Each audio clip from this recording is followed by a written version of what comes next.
Hi అండి, నమస్తే. Shri Durga YouTube ఛానల్కి స్వాగతం. ఈరోజైతే కనుక బెల్లం పాయసం తయారు చేస్తున్నానండి. ఈ బెల్లం పాయసం మన పాతకాలం నాటి రెసిపీ అనమాట. ఇప్పుడైతే ఎవరో కానీ ఎప్పుడో కానీ చేయట్లేదు.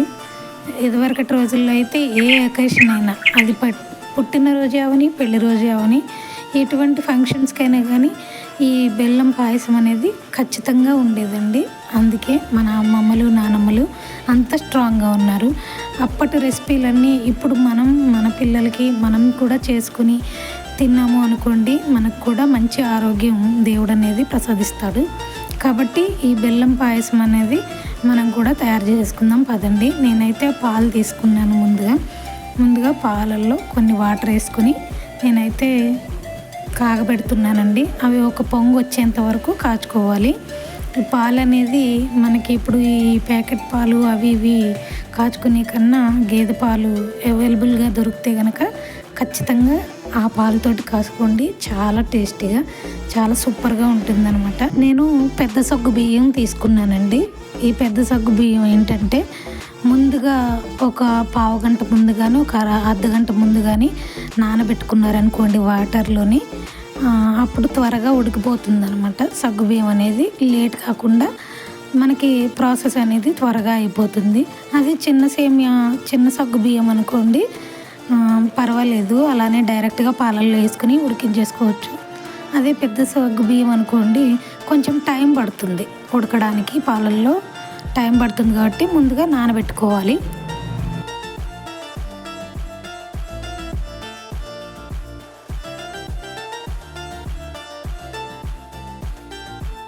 సగ్గుబియ్యం పూర్తిగా ఉడికాయో లేదో 1-2 సార్లు చూసుకొని చెక్ చేసుకున్నాక సేమియా పుల్లలు అనేది వేసుకోవాలండి. అలా అయితేనే మనకి సగ్గుబియ్యం ఉడుకుతాయి, సేమియా పుల్లలు కూడా ఉడుకుతాయి అన్నమాట. లేదనుకోండి లోపల గట్టిగా ఉండిపోతుందని చెప్పాను కదా. సగ్గుబియ్యం నాకైతే ఉడికిపోయింది. ఇప్పుడు సేమియా పుల్లలు అనేది వేసుకోవాలి. వేసుకుని అలా వదిలేయకూడదండి. వదిలేస్తే కనుక గట్టిగా అయిపోతుంది, ఈ పుల్లలు దగ్గరికి అయిపోతాయి, ముద్దలాగా అయిపోతాయి. అలా కాకుండా ఉండాలి అని అంటే వేసుకున్న వెంటనే కదుపుకున్నాం అనుకోండి, పాలల్లో అనేది మన సేమియా పుల్లలు చక్కగా ఉడికిపోతాయి అన్నమాట. అలా ఉడికిపోయి మనకి కమ్మటి టేస్ట్ అనేది వస్తుంది. నేను పంచదారతో కాకుండా బెల్లంతో చేస్తున్నాను కాబట్టి ఈ బెల్లం లాస్ట్లో వేసుకుంటాను. మీరు చక్కెరతోటి చేసుకునే వాళ్ళు అయితే కనుక సేమియా పుల్లలు కొంచెం ఉడికినాయి అనిపించుకుని దాంట్లో చక్కెర అనేది వేసుకోవచ్చు.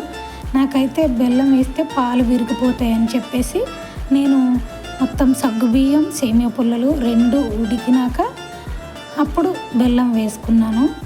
మనం ఈ బెల్లం పాయసం వచ్చే శ్రావణ మాసంలో వరలక్ష్మీదేవి పూజలకే కానీ, మనకి ఎటువంటి పూజలకైనా, అమ్మవారి పూజలకే కానీ, అయ్యవారి పూజలకే కానీ ప్రసాదంగా ఈ పాయసం, బెల్లం పాయసం అనేది పెట్టచ్చండి. దేవుడికైతే బెల్లం పాయసం, బెల్లం పరమాన్నం చాలా ప్రీతికరం కదండి. అందుకని చెప్పేసి నేను ఈ బెల్లం పాయసం అనేది చేస్తూ ఉంటాను. మీరు కూడా ట్రై చేయండి, చాలా బాగుంటుంది. ఈ బెల్లం అనేది మనం గ్యాస్ ఆఫ్ చేసుకున్నాక పాలల్లో వేసుకోవాలండి. అలా అయితే పాలు అనేవి విరిగిపోకుండా ఉంటాయి అన్నమాట. దించే ముందు ఇలాచీ పౌడర్, మీ దగ్గర ఏ డ్రై ఫ్రూట్స్ ఉన్నా సరే, కాషు, కిస్మిస్, బాదం ఏది ఉన్నా సరే వేసుకోవచ్చండి. ఎనీ డ్రై ఫ్రూట్స్ ఏవైనా వేసుకోవచ్చు. కొత్తగా ఛానల్ చూస్తున్న వాళ్ళు సబ్స్క్రైబ్ చేసుకోండి, లైక్ చేయండి, కామెంట్ పెట్టండి. Shri Durga YouTube channel. ఓకేనా ఫ్రెండ్స్, ఇలాంటి మంచి రెసిపీస్ మీకోసం మరిన్ని రావాలి అని అంటే పక్కనుండే బెల్ తప్పనిసరిగా టచ్ చేయండి. శ్రీ దుర్గా యూట్యూబ్ ఛానల్ని సబ్స్క్రైబ్ చేసుకోండి.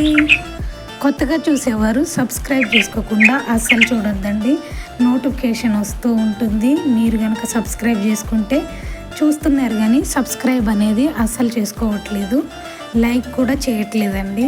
లైక్ చేయకుండా చూడడం తప్పే కదండి. లైక్ చేసి ఛానల్ సబ్స్క్రైబ్ చేసుకోండి. శ్రీ దుర్గా యూట్యూబ్ ఛానల్ని సపోర్ట్ చేయండి. Okay friends, bye. Thank you for watching.